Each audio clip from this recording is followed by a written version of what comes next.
Tema de hoje: o que você tem colocado no lugar de Deus em sua vida? Isso é uma pergunta para você. O que você tem colocado no lugar de Deus em sua vida? Eu já começo com a leitura do texto em Mateus, no capítulo 4, versículo 10. E é importante que você saiba que essa foi a resposta de Jesus a Satanás durante a tentação. Diz assim o texto bíblico: ao Senhor teu Deus adorarás, e só a Ele darás culto. Esse texto Jesus cita, aparece também no texto de Deuteronômio, no capítulo 6, acredito que o versículo 13, se não me engano, onde aparece também esse texto na tradução da Septuaginta. Muito bem, deixa eu contar algo aqui para vocês. Lá pelos anos 50, foi feita uma experiência científica, e nessa experiência, eu tenho aqui até o nome dos cientistas que fizeram essa experiência, James Olds e o Peter Milner, nos anos 50. Colocaram eletrodos nos ratos, e você sabe que se faz muita experiência com ratos por causa da reação que dá neles, dá para nós compreendermos algumas coisas do comportamento humano. E nesse teste que eles fizeram, esses eletrodos enviavam impulsos elétricos diretamente no chamado sistema de recompensa cerebral. Tem aí a figura aparecendo para vocês. Havia essa pequena maquininha onde o rato ficava ali. Cada vez que ele tocasse naquela, é uma espécie de uma tecla ali, ele recebia esse impulso que dava uma sensação de êxtase, de recompensa, de prazer nele. A segunda figura que você vê o rato ali caído de canto, porque ele está exausto. É interessante notar que cada vez que eles pisassem nessa pequena alavanca, ela ativaria esse sistema de recompensa no cérebro, dando aquela sensação de prazer, de êxtase, de alguma coisa que eu ganhei. Na verdade, isto se refere a um neurotransmissor chamado dopamina, que Deus criou. Foi Deus que criou isso em nós para nos dar a sensação de boas memórias, de bons momentos e que a gente faça tudo isso de novo. Acontece que aquele prazer era tão viciante que os ratos chegaram a clicar ali, vou chamar dessa maneira, em torno de 2.000 vezes em uma só hora. Só para você ter uma ideia como aquilo vicia, aquela excitação vicia. E eles só pararam por uma razão, que foi aquela foto que você viu. Inclusive, aquela foto é a foto do teste, lá de 1950. 50 e pouco. E foi por causa da exaustão e do cansaço. Interessante que na análise que foi feita, os ratos chegaram a substituir o prazer de comer, o prazer de beber água, inclusive o prazer até do acasalamento, que eles tinham ali possibilidade, e deixaram de lado só para sentirem esses impulsos. Muito bem. Vamos trazer para a gente, porque isso daqui acontece com a gente. Substitua esses impulsos pelo clique naquele filme legal da Netflix. Substitua esses impulsos por aquele game que você joga, seja na internet ou alguma coisa, e que te dá aquela coisa, né? Você quer ver uma também? Quando alguém está falando mal de alguém que você não gosta, você já percebeu isso? Está falando mal de alguém que você não gosta, aquilo causa em você e você quer ouvir, não é? Você quer fazer. Substitua esses impulsos pelos likes de redes sociais que você recebe, por aquilo que você postou e todo mundo gostou, aí você quer sentir o impulso de novo, o que você vai fazer? Você vai postar de novo, você vai postar de novo, você vai postar de novo. Virou um mala na internet e não percebe, mas continua postando, né? Então, Hoje em dia nós temos também nós temos uma polarização aqui no Brasil imensa na área política. Então, quando alguém fala mal do adversário, aquele que você não gosta, não é? Você é de esquerda, de direita, de centro, de alto, de baixo, não importa aqui a bandeira, falou mal daquele que você gosta e vê de novo. Veja bem, nenhuma dessas coisas são erradas. Aqui, é claro, falar mal de alguém não é bom. Mas o que eu quero dizer é, nenhum desses prazeres é errado. Mas perceba uma coisinha. O problema não está em sentir um prazer num jogo ou sentir um prazer num filme. O problema não está aí, o problema está no exagero. Foi isso que você viu nesse teste. Então, o problema está no exagero. Por exemplo, a comida produz isso na gente. Coisa simples, quer ver? Por exemplo, se você hoje, nós estamos aqui com um grupo de pessoas, não é? Você vai chegar em casa hoje, eu não sei se alguém cozinhou em casa para você, você vai cozinhar, você vai comer em algum lugar, ou vai encomendar comida, não é? Seja o que for, naquela hora que você está com uma baita fome, e aquele cheirinho de comida, aquilo é um tipo de prazer que você sente. Tem alguma coisa errada com isso? Não. Mas a comida, em exagero, produz obesidade. E um detalhezinho, você pode notar que algumas pessoas que têm problema de obesidade, muitas vezes são tratadas, inclusive, com psicólogos. Por quê? Os psicólogos vão tratar nela um problema chamado compulsão. Por quê? Exagero. O exagero faz com que a gente... Vou até te explicar aqui cientificamente, nesse estudo, mostro o porquê disso, mas deixa eu te colocar aqui outros pontos. O próprio fast food, por exemplo. Quando eu me refiro ao fast food, eu vou chamá-lo, na verdade, a gente não chama assim no Brasil, mas é conhecido como junk food, né? Que seria aquela comida rápida, né? Dos lanches rápidos. Que eles são feitos, os seus ingredientes, a sua composição, eles são feitos para te dar um prazer imediato, para ativar áreas do seu paladar de modo muito violento, vou dizer assim. Para quê? Para te viciar, não é para te alimentar. É para que você queira sempre repetir aquela experiência. É o caso da pornografia. A pornografia está aí na internet 24 horas por dia, e esse acesso à pornografia, hoje praticamente liberado, para que qualquer pessoa consiga acessá-la, ela vicia. As pessoas são viciadas em pornografia, elas entram numa compulsão tal em que elas não conseguem ficar livres daquilo ou que têm que usar essa prática quase que diariamente. Jogos fazem isso com aquela sensação de vitória. Os filmes que a gente assiste, comédias e séries, trazendo riso, choro, emoção e distração. As notícias, hoje em dia nós estamos lidando com notícias, principalmente na área política, da mesma, vamos ser bem honestos, não tenho outra palavra para usar, muita gente tem usado isso com a mesma ignorância de ter torcedor fanático de algum time, porque eles agem e reagem como fanáticos. Uma coisa é você ter posição política, o que é completamente normal para todas as pessoas, mas outra coisa é você ser fanático. O que o fanático faz? O fanático olha o outro como é meu inimigo. Eu tenho que bater nele. Eu tenho que ser contra. Não é assim, Anésio, não é? Tenta isso. Nós tivemos aí 2 manifestações, uma no dia 7 e uma no dia 12, né? Vai com uma camisa vermelha na do dia 7, ou vai com uma camisa amarela na do dia 12. Porque a do dia 12 nem sei como é que é, estou por fora desse daí. Mas enfim, que é hoje, né? É hoje. Enfim, bagunça, gente. Bagunça. Nós estamos nos dividindo com gente da própria nação. Nós estamos dividindo com gente da própria casa. E eu não estou falando nem de coisa atual, não. Nós tivemos isso em 2014, nas eleições. Nós tivemos isso em 2018. Nós tivemos gente que não teve mais Natal juntos por questões políticas. Posso chamar isso de ignorância ou não? Claro que posso. Porque é uma ignorância isso. Nós usarmos essas coisas como fanáticos torcedores. Puxa vida, a gente não pode torcer para time diferente dentro de casa? Não pode fazer isso? Será que não dá para respeitar o time do outro? Então, o problema não está em ter uma posição.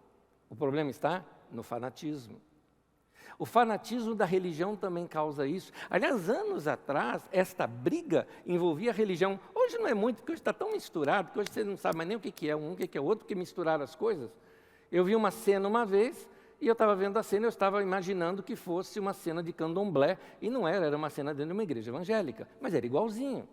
Então, inclusive com artefatos, inclusive muito parecidos. Então, algumas coisas eu percebo que nós estamos em conflitos. E esses conflitos, essas brigas sociais, essas discussões, que não importa se é em cima de notícia falsa, não importa, sabe aquela coisa, se está falando mal de quem eu não gosto, eu estou junto, não é? Essa sensação é porque ela libera o quê em nós? Libera essa dopamina, mas o problema não está na dopamina, foi Deus que criou. O problema está no seguinte, o problema está no exagero. Essas enormes doses causam algo aqui na gente. Quando a gente recebe enormes doses de dopamina, e esse foi o que essa pesquisa mostrou para nós, os nossos neuroreceptores da dopamina precisam causar um equilíbrio no nosso corpo. Então, o que eles fazem? É como se você estivesse desligando. Então, o nosso próprio corpo desliga alguns daqueles receptores, diminuindo, porque está recebendo muita dopamina ali. Então, o que ele faz? Ele está diminuindo, para poder manter o equilíbrio. Só que você, o que você faz? Como você passa a não ter mais o mesmo estímulo, você aumenta o estímulo para aumentar a quantidade de modo que você possa sentir alguma coisa. Você nota isso, por exemplo, em alguém que se viciou. Vamos pegar a droga, por exemplo. Uma pessoa experimentou lá um beck, né, de um baseado. Ele experimentou e teve lá uma sensação. Aquilo já bastou para ele ter uma forte sensação. Só que se ele repetir essa mesma prática por 1, 2, 3, 4 dias, no quinto dia ele já precisa de 2, de 3. É como com álcool, por exemplo, você toma lá uma lata de cerveja e de repente já, aquilo foi demais, já não é para mim, não, mas tem gente que fala, não, eu tomo 5. O efeito é aquele. É que de tanto tomar, ele precisa de mais. Isso acontece com o cigarro e tantas outras dessas chamadas drogas sociais. As drogas sociais, o que elas são? Elas são permitidas, né, na nossa legislação, mas eu quero te lembrar que o nome dela é droga. Isso acontece com remédio, por exemplo, também. Então, nós temos que tomar cuidado com esses exageros. E esses exageros fazem com que a gente perca a sensibilidade. Vai diminuindo a nossa sensibilidade. Desse modo, você vai precisando de mais estímulo para produzir a mesma sensação. E é isso que leva ao vício. E aí, aquilo que for menos estimulante, sabe o que vai parecer para você? Chato. Porque ele não provoca nada em você. E eu vou te contar coisas que são, talvez, para alguns, sejam menos estimulantes. Lê um livro. Por que algumas pessoas, por exemplo, não conseguem ler um livro? Porque ela precisa de estímulos fortes, e o livro, às vezes, não produz isso em você. O livro lembra de um lugar calmo, tranquilo. Quer ver uma outra? Ficar em silêncio. Todos nós precisamos aprender a ficar em silêncio, para ouvir um pouquinho as vozes da nossa alma. Mas as pessoas não conseguem, eles não suportam silêncio. A gente costuma não suportar silêncio. Chega em casa, a primeira coisa que você faz, você liga a televisão e deixa ela rodando, nem está assistindo, que é só para preencher o buraco do vazio. Coisas que são menos estimulantes e que a gente precisa fazer. Planejamento, sentar, fazer conta, organizar a vida, organizar suas coisas. A gente foge disso, porque elas não causam estímulo. É aí que a gente precisa fazer alguma coisa chamada abstinência programada. Isso tem um nome na Bíblia Sagrada, chama-se jejum. Mas eu vou explicar sobre isso um pouquinho mais adiante. Quando você faz um jejum, uma abstinência programada de algumas coisas que estão viciando você, dá tempo do seu sistema se recuperar. Dá tempo de você reorganizar o seu mundo interior físico, não estou falando mundo emocional, seu mundo físico, não é? A química do seu corpo se reorganizar e você voltar a ficar sensível àquelas atividades que produzem pouca dopamina, que produz pouco estimulante para você, mas que são importantes e necessárias. Estudar, caminhar, ler, essas coisas. O que a gente tem que fazer? Se caso isso te pegou em algum ponto, que eu acredito que pegou, eu acho difícil que algum de nós aqui não tenha algum tipo de descontrole na nossa vida. Portanto, primeira coisa que eu estou te falando, eu não estou te falando isso para te causar culpa, porque eu também enfrento essas coisas como você. Eu estou como um irmão em Cristo, te olhando aqui para a história e te lançando luz. Que é isso que a palavra de Deus faz com a gente, não é? A palavra de Deus, ela vem, puf, acende luz, aí você vê a sujeira que antes você não estava encontrando, não é? A palavra de Deus faz isso com a gente. Então, o que a gente tem que fazer? Primeiro passo é você admitir que você está errando. Quando você não admitir, quando você não aceitar, olha, realmente eu estou errando nesse ponto, isso aqui não está legal, você tem que admitir que você está viciado, ou talvez esteja a caminho de você estar se viciando. Eu vou te mostrar alguns sinais de que a gente está ficando viciado. Primeira coisa, a perda de... Primeiro, assim, não tem ordem aqui, tá? Não é primeiro, segundo, terceiro em questões de ordem. Mas a perda de equilíbrio. E essa perda de equilíbrio chega a um ponto de, por exemplo, você, às vezes, discutir com quem não pensa igual a você. Nesse tempo, aliás, eu vou dar esse alerta para toda a igreja aqui nossa. Bom, quem frequenta aqui a Carisma há muitos anos, sabe como é que eu faço? Sempre em época de eleição, lá vem o Anésio brigar com a gente de novo. O que eu estou brigando? O que eu não quero, briga entre irmãos. Vamos diminuir, gente. A gente se vicia nessas coisas e causa separação, muitas vezes dentro do próprio corpo de Cristo, fazendo separação em torno de gente que não está nem aí com você. Porque passa as eleições e aí você vai ver que a coisa mudou e daqui a pouco aquele com quem você brigava e o outro que você brigava agora estão amiguinhos e você está do lado de fora. Eu me lembro uma vez, foi na época, deixa eu tentar lembrar aqui agora qual das duas eleições que foi. Eu acho que foi na eleição de 2014, onde nós estávamos aqui com um problema sério, e eu me lembro de dois irmãos que brigaram nas redes sociais, daqui da Carisma, brigaram nas redes sociais. E eu, como de costumo ficar ali na porta, recebendo as pessoas. Eu vi um chegando e vi outro chegando, mais ou menos juntos eles chegaram. Eu falei, é meu momento, né? É meu momento. Quando ele veio, eu peguei, chamei para conversar, fiquei com ele, assim, tá tudo bem, irmão, lá esperando o outro chegar. A hora que chegou, eu falei, você, vem cá, tal. E conversando, e os dois ali, dois gentlemen, né? Dois elegantes, e conversando com vai, tudo bem, olá, tal. E eu sabendo que os dois quebraram o pau, eles talvez não sabiam o que eu sabia, né? E eu ali conversando com os dois, tal. Pois bem, meninos, eu vou dar uma coisinha para vocês. Hoje, eu, como seu pastor, vou determinar o lugar onde você vai sentar no culto. Ou seja, vocês vão sentar um do lado do outro. E hoje é dia de ceia, era dia de ceia. Vocês vão sentar um do lado do outro, no culto, não adianta, vocês vão ter que sentar juntos. Onde você precisa sentar? Precisa sentar lá, outro, precisa sentar. Então vão sentar no meio, nem para um nem para o outro. Vai sentar junto. Eu botei os dois juntos no culto. E eu me lembro que na hora da ceia, eu estava aqui com o pão e olhava para eles assim. Mas eles se perdoaram, eles se acertaram, são gente madura. Mas você vê, até gente madura faz isso. Então, nós precisamos nos vigiar para perceber se a gente não está com a perda do equilíbrio. Tempos atrás eu estava viciado em notícia. Eu tinha que ficar vendo. Vi um repórter, emendava em outro, emendava em outro, emendava em outro. Eu tenho um tempo, eu falei, mas para que tudo isso? Para que tanta informação? Viciado em informação. Tudo isso vicia. Eu estou contando para vocês coisas minhas também.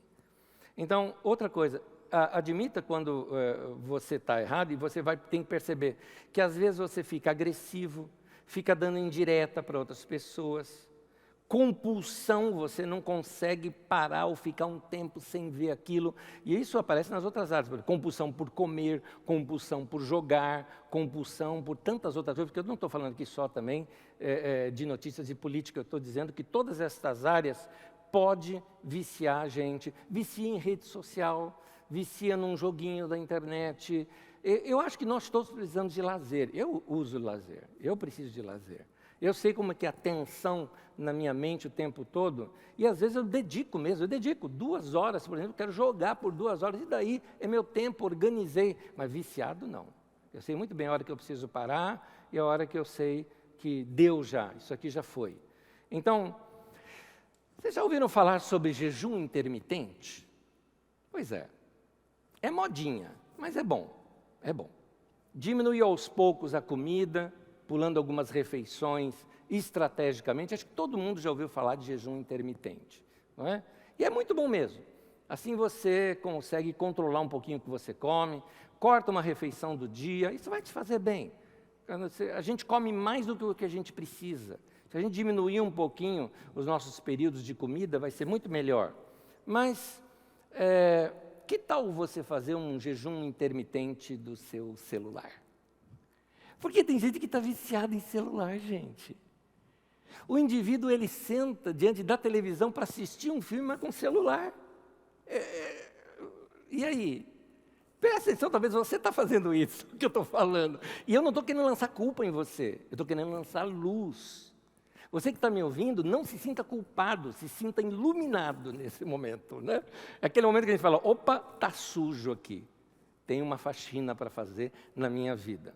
Por isso, se analise, querido. É muito provável, eu vou te falar o que vai acontecer. Vamos supor que você se declarou que você é viciado em alguma coisa e você ouvindo essa mensagem, você está disposto a dizer o seguinte, eu vou fazer um jejum disso. Eu vou cortar isso aqui um pouco na minha vida num certo período. Eu vou te descrever o que você vai sentir a hora que você cortar. Tédio. Porque muitas pessoas pensam o seguinte, eu vou me sentir bem se eu deixar de lado. Vai nada, você vai sentir tédio, vazio, ou talvez até ansiedade se você estava muito viciado, porque aquela sensação é igual de drogado, de abstinência. Como eu costumo até brincar, daqui a pouco você está tremendo, sabe? Assim, o celular está ali, você está assim, ó. Eu preciso. Como é que nossos pais faziam no passado? Como é que deu para viver sem isso no passado?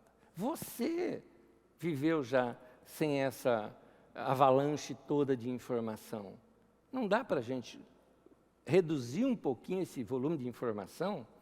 Você é tão importante assim que você precisa ser encontrado 24 horas por dia? Eu acho que a gente precisa colocar limites em algumas coisas. Eu conheço casais na nossa comunidade, a família inteira, que aqui eu estou elogiando-os, porque eu fiquei sabendo disso e tomo isso como um grande elogio. Eles estabeleceram uma aliança entre eles. Nós vamos usar, em casa, nós só podemos usar o celular por tanto tempo. Depois, você não consegue falar com eles, mas não consegue mesmo. Eu sou amigo deles, às vezes tento, ligo, mando algum recado, só vai ver no dia seguinte. Mas aí, está certo eles. É o momento deles, da família. Por que tem que ser para os de fora? Por que você pode ser mais acessível para os de fora do que para os de dentro? Há tempos atrás eu estava desenvolvendo negócios em uma outra área e eu estava conversando com o diretor de uma empresa, só que aquele diretor, ele ficava o tempo todo no celular.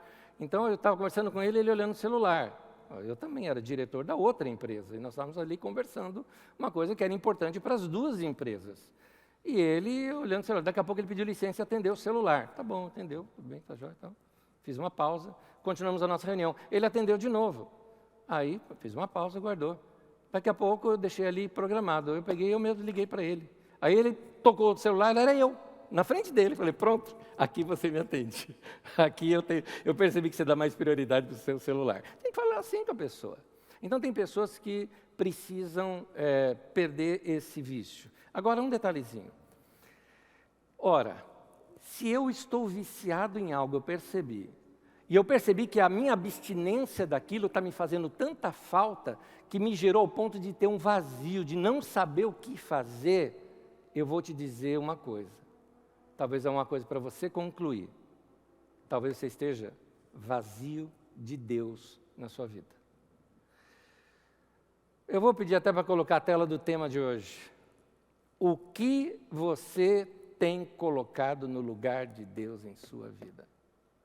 Não, né? Eu não coloquei, não tirei Deus para colocar um celular. Pois é. Vamos fazer conta?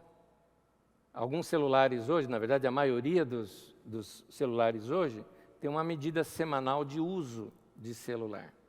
Compara o quanto que você usou aquilo e o quanto que você esteve em comunhão com Deus, com tempo com a palavra de Deus, tempo de oração. Conclua você. Então, é duro essa palavra, mas sabe como se chama esse pecado? Porque isso é pecado. Pecado é desviar do alvo. Pecado é errar o alvo. Sabe como é que chama esse pecado? Idolatria. Não tem outro nome. Pesado, mas não tem outro nome. Nós estamos praticando o baalismo. Idolatria é tudo o que você coloca no lugar de Deus na sua vida. Não é o baalismo moderno nosso. Então, Se você está viciado, acorde, meu querido, acorde, minha querida. Como nós dissemos na última mensagem que eu ministrei para os irmãos, foi 2 domingos atrás, que se você não escutou, eu vou pedir para você escutar, porque essa aqui é praticamente continuação dela. E ali eu falo que você deixou o seu coração se apaixonar pela coisa errada. Porque paixão é isso. Paixão é vício. Rony, está falando mal da paixão? Não, estou falando bem da paixão. Mas paixão é isso. Só que a palavra paixão vem do grego pathos, que significa doença. Paixão é doença. Mas é verdade mesmo. A nossa paixão humana, a gente adoece. A Bíblia fala isso. Sustentai-me com passas, sustentai-me com maçãs, pois eu estou doente de amor, ou desfaleço de amor. Está lá no texto de Cantares, é isso. Paixão é dessa maneira. Paixão é arrebatadora. Muito lindo quando acontece entre um casal, mas é horrível quando acontece com coisas. Quando a gente se apaixona pela coisa errada. Então, a paixão, e aqui fica um alerta, por favor, a todos os nossos irmãos da nossa comunidade, as paixões do mundo presente, elas podem nos afastar de Deus. Eu andei fazendo umas coisas, uma das coisas que eu fiz, eu não gosto de rede social, eu não sou de navegar em rede social. Eu uso rede social apenas para comunicar algumas coisas, principalmente coisas da igreja, mas eu peguei uma lista de membros da nossa comunidade, você saiba que o seu pastor foi ver o que você escreve. E fiquei decepcionado, claro. Porque alguns de vocês, por exemplo, postam tanta coisa e não postou uma coisa de um culto, de uma mensagem, de algo que Deus te falou. Como Jesus disse, a boca fala do que o coração está cheio. Eu poderia dizer que os seus dedinhos teclam também do que o seu coração está cheio. Então, se apaixonaram pela coisa errada. Eu não estou falando isso para te causar culpa. Estou te falando isso para jogar luz e te mostrar. Contra fatos não há argumento. Você ficou fanático por algo. E esse fanatismo está cegando o seu entendimento. Então, na última mensagem, eu ensinei algo para vocês nessa mensagem chamada Quando Você Se Apaixona pela Coisa Errada. Eu mostrei que uma prática que você tem para fazer, para voltar a se apaixonar por Deus, porque assim, a paixão ela tem que ser alimentada, senão morre. Eu trato paixão e amor como uma coisa só, tá? Eu sei que tem gente que fala, não, paixão é uma coisa temporal, o amor é uma coisa mais firme. Eu acho que um é amadurecimento do outro, tá? Mas os dois estão juntos, né? Os dois estão juntos. Então, se não é alimentado, é igual aquela plantinha, morre. A gente sabe disso. Pois bem, como é que a gente alimenta o nosso amor por Deus? E aí eu citei, estou falando da mensagem passada, eu citei seu tempo com a leitura bíblica. Vamos voltar a ler as Escrituras, gente. Vamos voltar a fazer leituras das Escrituras Sagradas, deixar aquilo falar no nosso coração.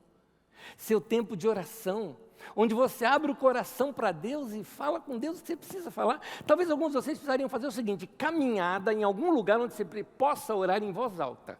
É uma delícia, é uma delícia. Você se ouvir orando.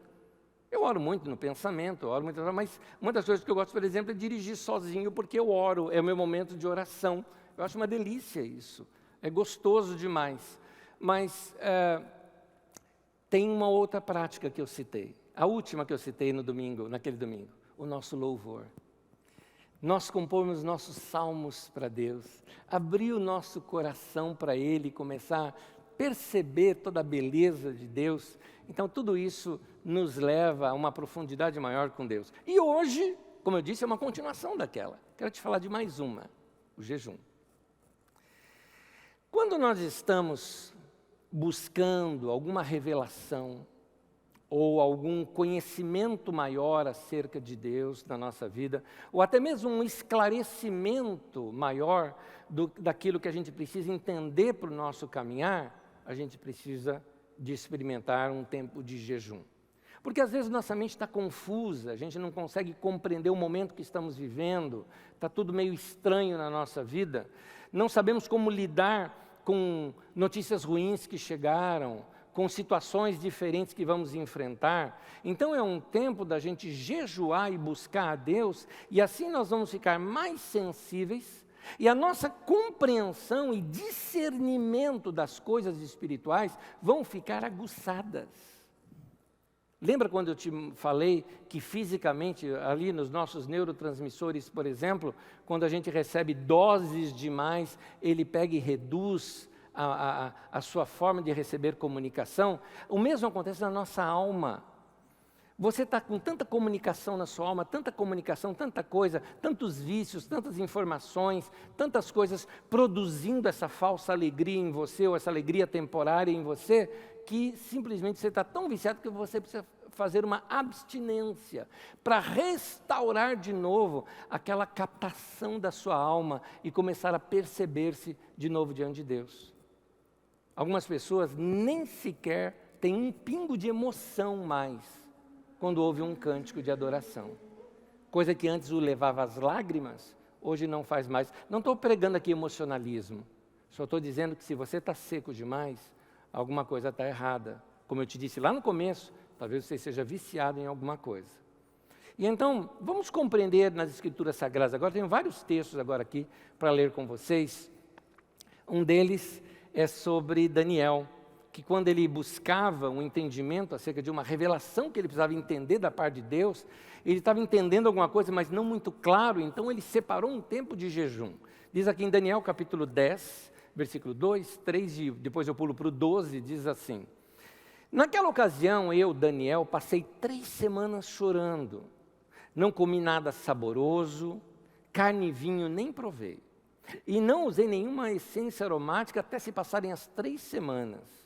E o versículo 12 diz assim: e ele, um anjo que chegou para Daniel, prosseguiu: não tenha medo, Daniel, desde o primeiro dia em que você decidiu, olha o que ele decidiu fazer, buscar entendimento e humilhar-se. Então, gente, o jejum não é o ficar sem comer, o jejum é o buscar o entendimento e humilhar-se diante do seu Deus, suas palavras foram ouvidas. E eu vim em resposta a elas. No primeiro dia. Deus está tão... É estranho falar que Deus está ansioso, né? Porque isso aqui é um antropomorfismo, né? É uma maneira humana que a gente espelha em Deus para a gente conseguir compreender. Mas seria assim, Deus está tão ansioso em ter comunhão com você, que está dizendo aqui, no primeiro dia eu já mandei o anjo, já é para te falar, já mandei minha mensagem. O jejum é essa busca por entendimento, busca por discernimento. E também se humilhar diante de Deus. Quero mostrar para vocês como a gente pode fazer, sabe, um jejum constante, um jejum intermitente, como se diz por aí, não é? Mas da forma correta. E aqui eu não estou falando de ficar sem comer. Você vai entender isso um pouquinho mais adiante aqui comigo. Jesus mostra isso também aos seus discípulos, porque essa nossa busca por Deus e essa nossa devoção ao nosso Deus, esse desejo por Deus, é que vai nos tornar sensíveis para nós compreendermos melhor algumas coisas espirituais. Tem determinadas coisas que a gente só percebe, mas não compreende. Mais ou menos assim, deixa eu tentar te explicar. Lembra quando a gente ensina, se você estuda o Didaquê com a gente, e você estudou sobre o Espírito Santo, eu falo ali bastante sobre como nós podemos ouvir a voz de Deus. E nesse processo de ouvir a voz de Deus muitas vezes é uma impressão no nosso interior. E essa impressão, às vezes, eu diria o seguinte, às vezes sabe aquele frio na barriga? É isso, é um não. Eu percebo isso. Tem hora, por exemplo, que eu vou fazer uma coisa e a paz foi embora. Eu falei, opa, a paz foi embora, tem alguma coisa errada. Está alguma coisa errada. Eu estou fora da direção de Deus de algum ponto. E é interessante, às vezes a gente percebe, não está legal, tem uma coisa aqui na minha vida que não está legal, isso aqui eu estou exagerando aqui, não é bom falar dessa maneira com aquela pessoa que eu estou querendo falar um monte, você está percebendo que não é legal, o que você faz? Tem que jejuar, porque é ali que você vai afinar o teu coração com Deus. Muitos anos atrás eu ouvi um irmão muito querido ensinando, e ele disse o seguinte, eu vou dar a data, alguns de vocês não tinham nem nascido, ano de 1985. Eu estava num retiro, e ali fizemos um retiro com 11 ou 12 pastores só, uma coisa assim, ou 13 pastores, uma coisa assim.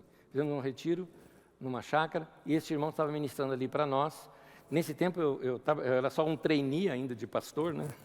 Não era ainda oficial, mas eu tive o privilégio de estar lá. E esse irmão estava descrevendo algo, ele falou, a ação de Deus, a unção de Deus sai da nossa vida. Esse Espírito Santo que é derramado em toda a terra, quando a Bíblia diz, nos últimos dias derramarei do meu Espírito sobre toda a carne, é interessante, porque derramar a gente sempre pensa de algo de cima para baixo, né?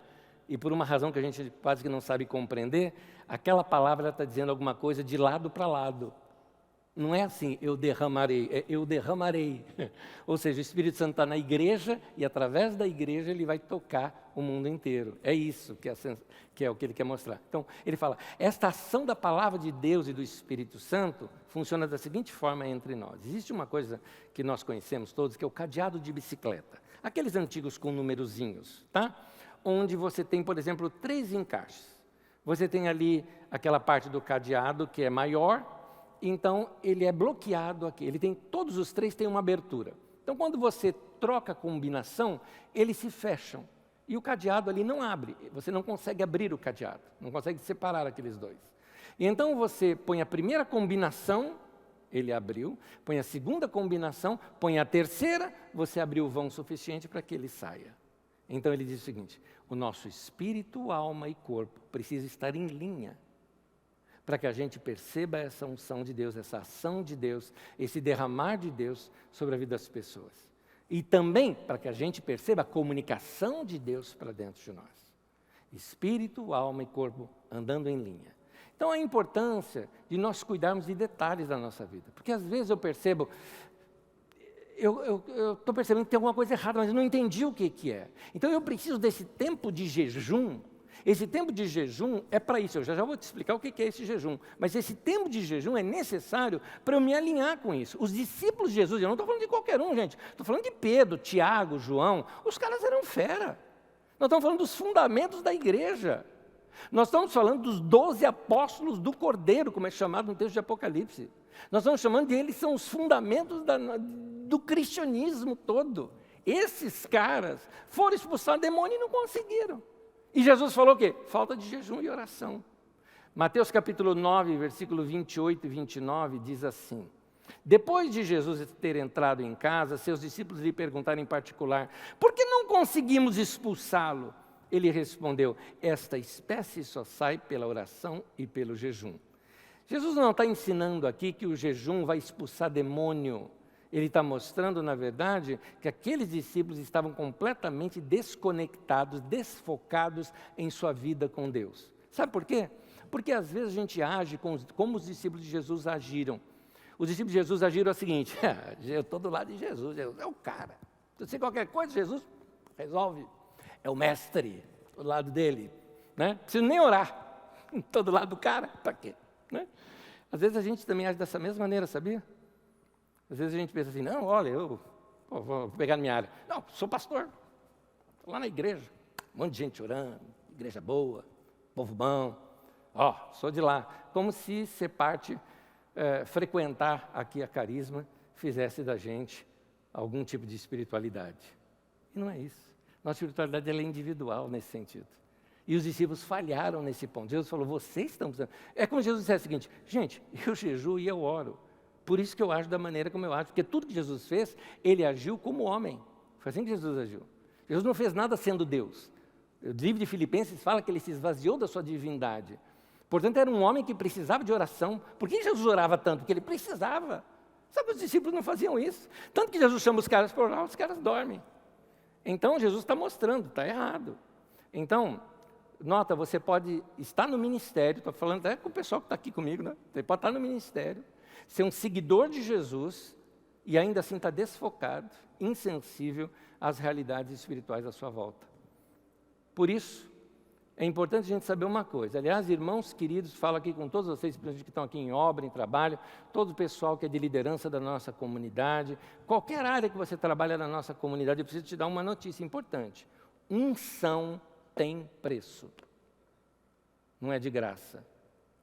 Se você quer ser um homem ou uma mulher cheio da unção de Deus na sua vida, cheio do Espírito Santo, paga o preço, meu irmão. Paga o preço, não é de graça, não é automático, não.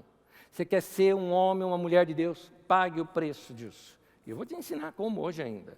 Mateus 4:11, depois do tempo de jejum, diz assim: então o diabo deixou, que o diabo estava tentando Jesus ali durante o período de jejum, e os anjos vieram e os serviram. Então, após o jejum, o Senhor ministra a nós através dos seus anjos. Mesmo que a gente não perceba isso, é isso que ele faz. Só tirando o lado místico, que a gente costuma às vezes engrandecer mais do que a realidade, a palavra ângelos significa mensageiro, ou seja, alguém que simplesmente é o portador da mensagem. O importante é a mensagem, não o anjo. Tá? Você não precisa ver anjo na sua vida. Ah, irmão, eu nunca vi um anjo, eu vou orar para Deus me mostrar um anjo. Meu querido, o importante é a mensagem. Ninguém engrandece anjo, né? Você nunca recebeu uma carta na sua casa e saiu gritando para todo mundo: eu vi o carteiro, aleluia, eu vi o carteiro. Né? E como é que ele era? Ele era amarelo, azul. Gente, não precisa disso.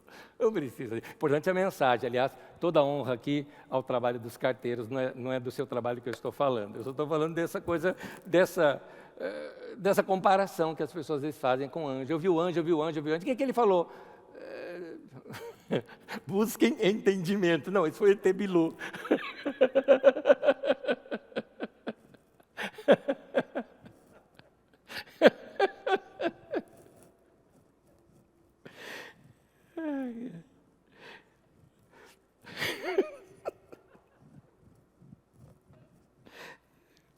Acho que eu nunca vou explicar essa.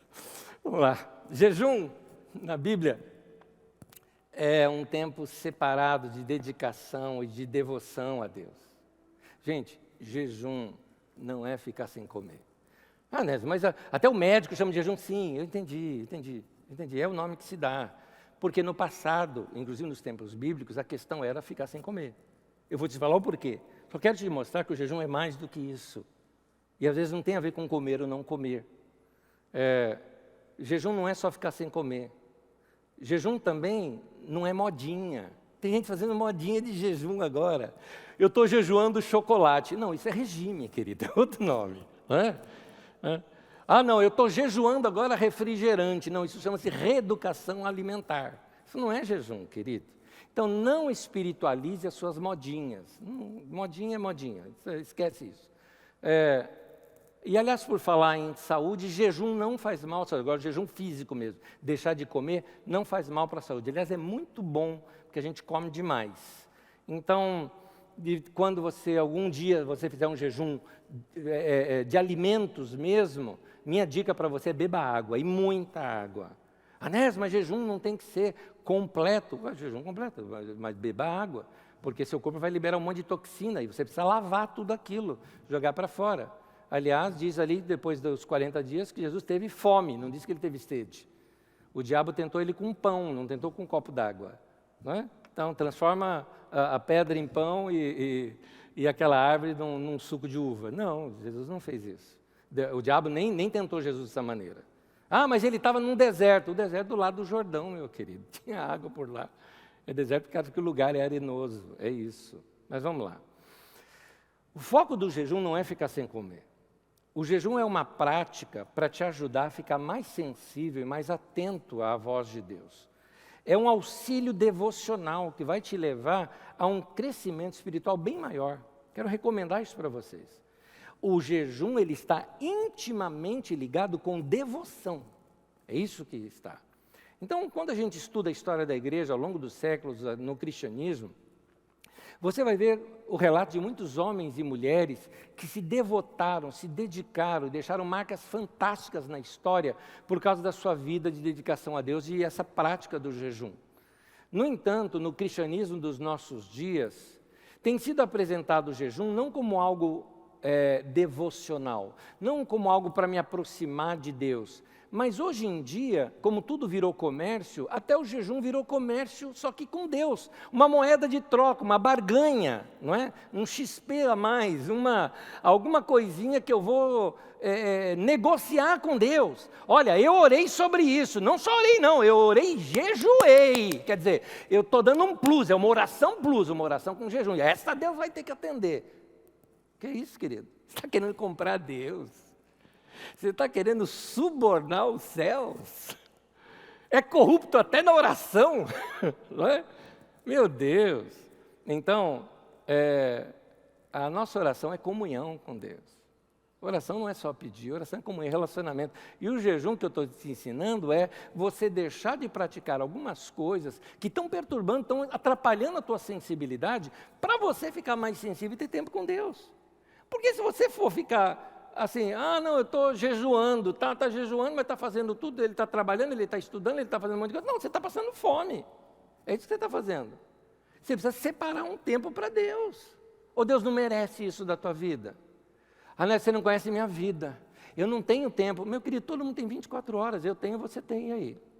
Você quer se colocar mais importante que todo mundo? Todo mundo arruma tempo. Então, tempo é a única coisa que Deus nos deu soberania. É você que organiza. É você que vai dar conta. É por isso que a Bíblia diz que você vai dar conta da tua vida. Mateus capítulo 6, versículo 16 ao 18. Olha o ensino de Jesus. Quando jejuarem, não mostrem uma aparência triste como os hipócritas, pois eles mudam a aparência do rosto, a fim de que os outros vejam que eles estão jejuando. Nota, até naquele tempo tinha isso, né? A rede social deles, né? Queria aparecer. Uma selfie do jejum, né? Estou jejuando. Eu lhes digo verdadeiramente que eles já receberam sua plena recompensa. Que plena recompensa? As pessoas olharam e falaram, pronto, essa foi sua recompensa, né? E aí continua, ao jejuar, arrume o cabelo, lava o rosto, para que não pareça aos outros que você está jejuando, mas apenas a seu pai, que vê em secreto, e o seu pai, que vê em secreto, o recompensará. É interessante porque esse texto está emendado no outro que ele fala sobre oração, e o ver em secreto é dentro do teu quarto. Quando você for orar, não faça como os outros, que oram nas praças, mas entra dentro do teu quarto, fecha a porta, e o teu pai que vê em secreto, não está dizendo que o pai é secreto, é que você está em secreto. Então ele está dizendo, separa um tempo secreto entre você e Deus. Essa é a essência do jejum. Qual a ligação disso com ficar sem comer? É outro ponto, que pode ser sim, pode ser não. Não é uma questão de ficar ou não ficar sem comer. A questão é se você está em secreto com o teu pai. Se você está num tempo a sós com Deus. É para isso que Jesus está nos chamando. É interessante que Jesus nem fala que se jejuardes, o texto começa quando jejuardes. Ele já espera que a gente vá jejuar como seguidor dele. Então, quando a gente lê texto da igreja primitiva, tem um texto da igreja primitiva escrito mais ou menos no ano 160, chamado Didaquê, inclusive, que era a doutrina dos apóstolos, um livro, né? Que até se cogitou a ser ou não parte do Novo Testamento, porque o Novo Testamento ainda não estava completo nessa data, acabou não sendo aprovado ali pelos bispos da época, mas eu tenho acesso a esse livro, e esse livro mostra que os cristãos naquele tempo jejuavam 2 vezes por semana. Eles separavam um tempo 2 vezes por semana só de jejum. Então, no Novo Testamento, a prática do jejum é uma prática devocional. Era um tempo separado para servir o Senhor, ou como diz uma outra tradução, ministrar ao Senhor, ou ter comunhão com o Senhor, prestar culto a Deus, admirar o Senhor. Vou ler para vocês Atos 13. Versículo 1 ao 13 diz assim, na igreja de Antioquia havia profetas e mestres. Enquanto adoravam o Senhor e jejuavam, disse o Espírito Santo, separem-me Barnabé e Saulo para a obra a que os tenho chamado. Assim, depois de jejuar e orar, impuseram-lhes as mãos e os enviaram. Uma pausa ainda olhando no texto. Olha aqui. Adoravam o Senhor e jejuavam. Lá embaixo, jejuar e orar. Uma, adorar e jejuar. Outra, jejuar e orar. Notou que o jejum está sempre ligado com alguma coisa assim? Nós compreendemos isso como igreja também. Eu gostaria que vocês soubessem que, embora nós estávamos fechadas as nossas portas para as reuniões ao longo da pandemia, eu acho que é importante você saber que seus pastores não deixaram de orar. Que nós não deixamos de nos reunir também, pela internet, mas era reunião. E todas as quintas nós estávamos juntos orando, tempo de oração, tempo de comunhão, tempo de repartir palavra um com o outro. E agora, como nós já estamos no tempo de testar aqui o nosso local para o nosso retorno, nós viemos para cá de quinta-noite para nós termos um tempo de oração, buscar Deus juntos, orar, repartir palavra, cantar. Que saudade que eu estava de cantar com os irmãos. Silas pegou o violão, puxou um cântico, outros cantaram, aquela coisa emendando no outro, orações no meio dos... Não tinha ordem. A reunião não tem ordem. Nós chegamos, somos amigos, estamos juntos, sentamos junto com as nossas esposas ali, num determinado momento, para expondo esse tempo em que as mulheres ministraram também. Foi um tempo muito bom. Essa oração com a liderança fez com que o nosso coração ficasse sempre sintonizado. Porque se teve um tempo que a gente precisava ouvir Deus, claramente era nesse tempo agora. Tempo difícil, não é fácil, não, é difícil. Não é fácil pessoas criticando, pessoas achando que a gente está desviado, né? Pessoas querendo misturar algumas coisas, né? Na vida da gente, que não fazem parte da igreja. Parece que hoje quem é pastor e quem é da igreja tem que ficar postando alguma coisa de política na internet. Como eu não postei nada, me criticaram por não postar. Então, você faz, é criticado. Você não faz, também é. Então, tudo bem. Nesse ponto, a gente precisa dos amigos juntos. A oração. E aqui, eu acho importante, nós, como liderança da igreja, e aqui eu não falo só dos líderes, falo de qualquer pessoa envolvida em qualquer área da igreja. Meu irmão, minha irmã, você que está aí me ouvindo, trabalha em qualquer área da nossa comunidade. Nós precisamos estar unidos num só propósito, num só coração nesse tempo. Deixa eu falar agora aqui como um dos pastores aqui da igreja. Eu sei que todos os outros me apoiam nisso que eu estou falando. Eu me sinto aqui agora como ali em Atos 2, que diz assim: e levantou-se Pedro com os 11 e deu aquela palavra. Eu sei que eles todos me dão apoio no que eu estou falando. Nós estamos entrando num tempo novo da nossa comunidade. E o texto de Josué diz o seguinte: visto que por tal caminho vocês nunca andaram antes. Vai ser uma coisa totalmente nova. É quase que um recomeço de obra que nós estamos aqui. É quase que isso. Só que ao invés de recomeçar com 35 debaixo de um pé de manga, como fizemos, 35 pessoas debaixo de um pé de manga, como fizemos em 1994, nós estamos recomeçando talvez com, sei lá, mais de 1.000 e poucas pessoas, ou talvez muito mais do que isso, com toda essa estrutura que a gente já tem hoje.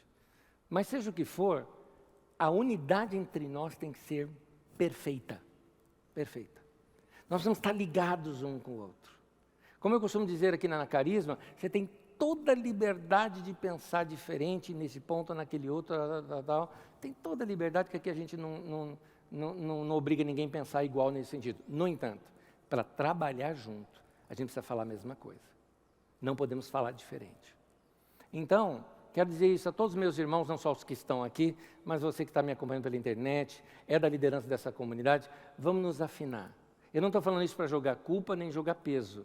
Eu estou falando isso para jogar luz. Se você percebe que nesse tempo se distanciou um pouquinho, volta. Vamos estar junto. Vamos orar junto. Vem participar das reuniões quando elas recomeçarem.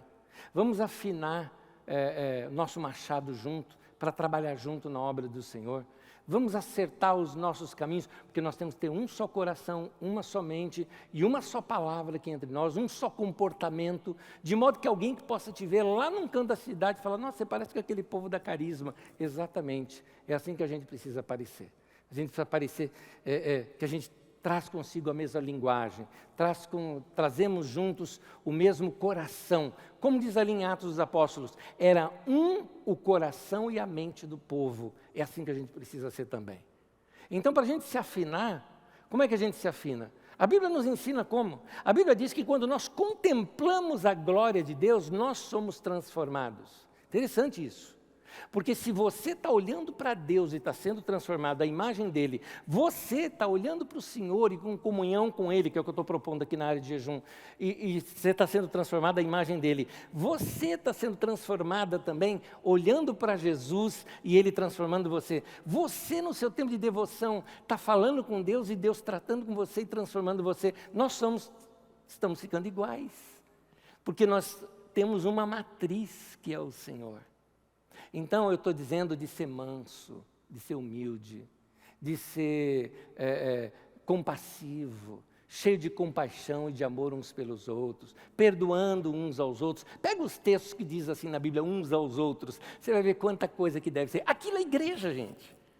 Igreja não é o lugar de reunião, igreja não é o ajuntamento do povo, igreja é o povo que vive segundo a palavra de Deus e que são seguidores de Jesus. E é isso que nós temos que fazer, e sermos parecidos mais com Ele. Jejum é separação. Se você não se aparta para um tempo devocional, então você só passou fome. Nós estamos vivendo um tempo muito diferente dos tempos bíblicos. Você sente fome, você vai na tua geladeira, lá, passa no teu armário, pega uma fatia de um pão qualquer lá que talvez você tenha guardado, passa na geladeira, um queijo, um presunto, alguma coisa, pronto, juntou, você tem um lanche. Você vai na sua fruteira, já tem ali a fruta pronta, tudo mais, você come. Você leva talvez 3 minutos, 5 minutos para preparar algo rápido para comer. Vamos pensar naquele tempo? Naquele tempo o cara está lá no alto do monte, orando, está sentindo fome. Ele vai comer. Ele vai ter que passar no pasto, pegar o cabrito, matar o cabrito, separar a carne. Depois ele vai, porque não tem geladeira, entende? Então ele não tinha carne pronta, né? Então ele vai preparar ali a comida, e depois de preparar aquela comida, assar e tudo mais, tal, e preparar algum ingrediente extra, aí vai comer. Depois tem que limpar tudo, guardar tudo, colocar no sal e mais algumas coisas daquilo que sobrou, enfim. Ele leva no mínimo aí de 3 a 4 ou 5 horas esse processo todo. Está entendendo por que jejum tinha a ver com ficar sem comer naquele tempo? Porque não dava para você ter tempo com Deus se você fosse comer. Então a questão não é comer ou não comer. A questão é tempo com Deus ou não. É por isso que eu estou te falando que talvez mais do que você ficar sem comer, talvez você tenha que desligar o seu celular. Talvez mais do que ficar sem comer, você tem que pegar e dar uma pausa na sua série. Talvez mais do que ficar sem comer, você tem que dar um tempo nas notícias, ou no futebol, ou seja o que for que está te viciando com aquilo que eu falei no começo. Por isso que eu comecei falando dessas coisas, e como que é o processo do vício na nossa vida. Ficar com fome não vai te fazer mais espiritual, querido. Ficar com fome vai te fazer ficar mais magro, mas mais espiritual não. A espiritualidade nossa tem a ver com a nossa comunhão com Deus. Então, o objetivo do jejum não é passar fome, mas abster-se de tudo aquilo que está tomando o seu tempo, para que você tenha mais tempo com Deus. Eu falo isso agora e me permita falar de mim, porque se eu não posso dizer para você, faça como eu faço, eu não posso te falar nada. Mas eu quero te dizer, por exemplo, que todo sábado eu jejuo. Né? A Bíblia fala para você, não estou ensinando o povo. É uma questão aqui de pai com filho. É como um pai que ensina um filho a fazer alguma coisa. Fala, filho, é assim que se faz. Você fica sem comer todo sábado? Não. Eu como menos, é verdade. Geralmente eu uso frutas, uso coisas mais leves. Eu tenho uma dieta mais ou menos estabelecida para mim para o final de semana, porque eu tenho que estar com a minha sensibilidade melhor. Isso para mim é jejum. A minha família, eu tributo a eles uma honra imensa, porque eles têm que me aguentar. Eles estão todos livres. Sábado à noite está todo mundo passeando e está lá o pai deles lá, e ora, e lê a Bíblia, e estuda, e faz aquela... Entende? Não dá, não tem essa vida social que todo mundo tem. Isso é jejum, porque é separação. Eu preciso estar com o meu coração preparado para ministrar para vocês. E eu não ministro qualquer coisa, não. Quem sabe, quem me conhece lá em casa sabe, na sexta-noite eu já tenho tudo, durante a semana eu já organizei muita coisa. Na sexta-noite eu separo tudo e aí eu vou dormir. No sábado eu acordo e já acordo para estudar. Eu como eu uso o computador porque meus livros são todos digitais. Eu me acostumei com livros digitais e eu uso a maioria. São raros os livros que eu não tenho digitalmente. Então, tudo que eu tenho, que eu preciso, está aqui. Então, é aqui que eu oro, aqui que eu estudo, aqui que eu paro, aqui que eu fecho de vez em quando e fico diante de Deus. Falo, Deus, não estou entendendo, eu preciso entender melhor, é o tempo de oração. E separado da família, separado de todo mundo, ninguém nem me vê naquele dia. Faço algumas pausas ao longo do dia? Faço, claro. Você precisa ir no banheiro, você precisa comer alguma coisinha, troca uma conversa com alguém, manda alguma resposta de alguma coisa que precisa e pronto, volto. Foco novamente. E são muitas horas. Por quê? Porque a unção tem preço. Se eu quero tempo com Deus, se eu quero ministrar a palavra de Deus, se eu quero mudar vidas, eu preciso disso. Isso não é diferente para você que é músico, para você que serve nas técnicas, para você que serve aqui na Carisma, para você que vai servir as nossas crianças, para você que serve nossos adolescentes. Não é diferente para ninguém.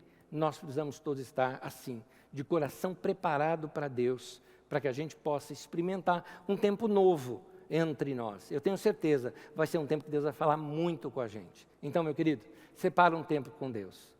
Coma ou beba se quiser, mas separe. Se ficar sem comer, até melhor, porque aí você, pelo menos, desintoxica um pouquinho o corpo, não é? Desliga o celular, se desliga do mundo digital. Né? Eu falo celular, é só um símbolo, né? É o mundo digital. Você não precisa de tanta informação, querido. Você não precisa estar disponível o tempo todo. Desligue-se de notícia, sabe? Tem hora que a gente tem que jejuar esse tipo de coisa. Tem hora que eu pego, eu gosto muito de notícias, estar por dentro de tudo. E tem hora que eu tenho que me disciplinar. Você não vai ver. Mas eu quero, não vai ver. Fica quieto. Aí daqui a uns dias você pega e vê tudo. Pega um review da semana, pronto, ficou sabendo de tudo e não mudou nada na tua vida. Você precisa de um tempo entre você e Deus.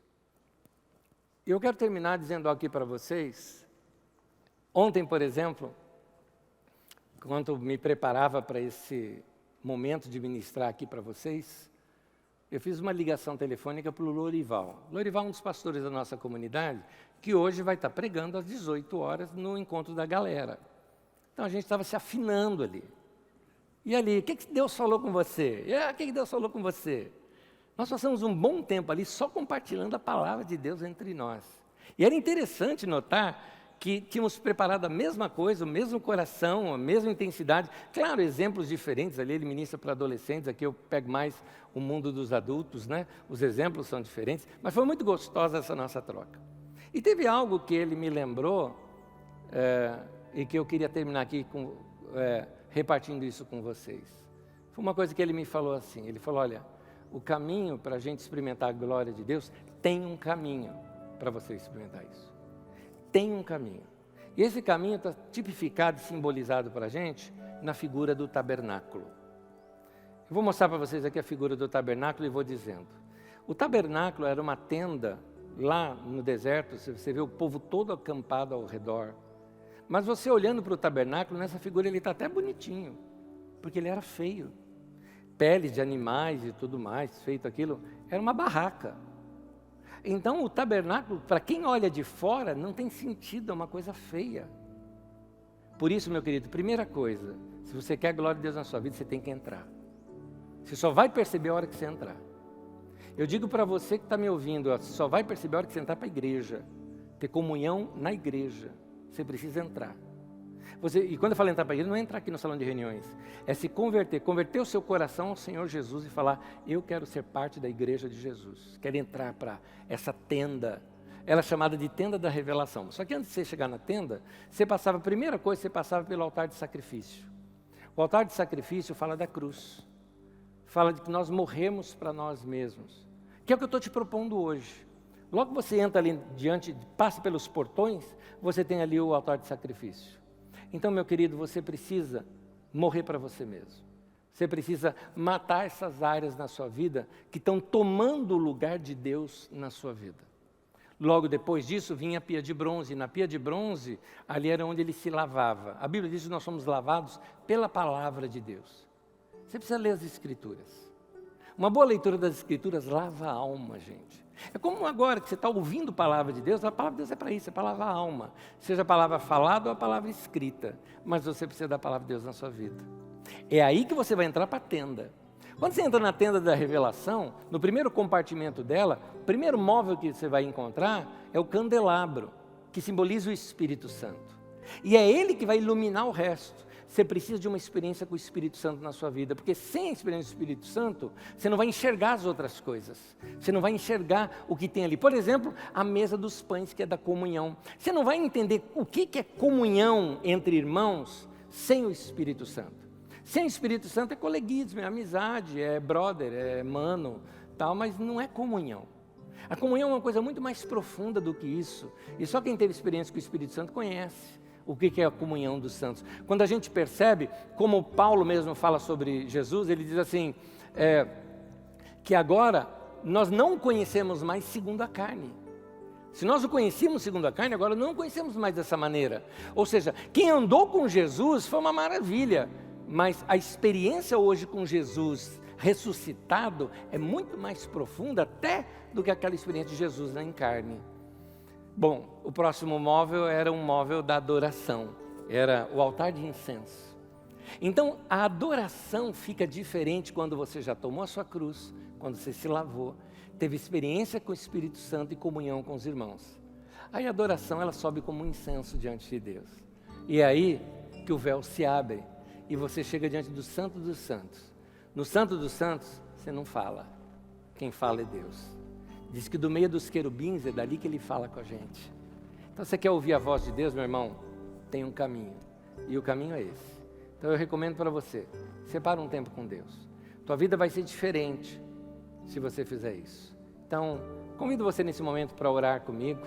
Vamos orar juntos? Vamos buscar Deus juntos nesse instante. Vamos dobrar o nosso coração diante de Deus, pedindo para Ele para converter os nossos caminhos, corrigir os nossos caminhos, para que a gente seja a pessoa mais próxima com Ele.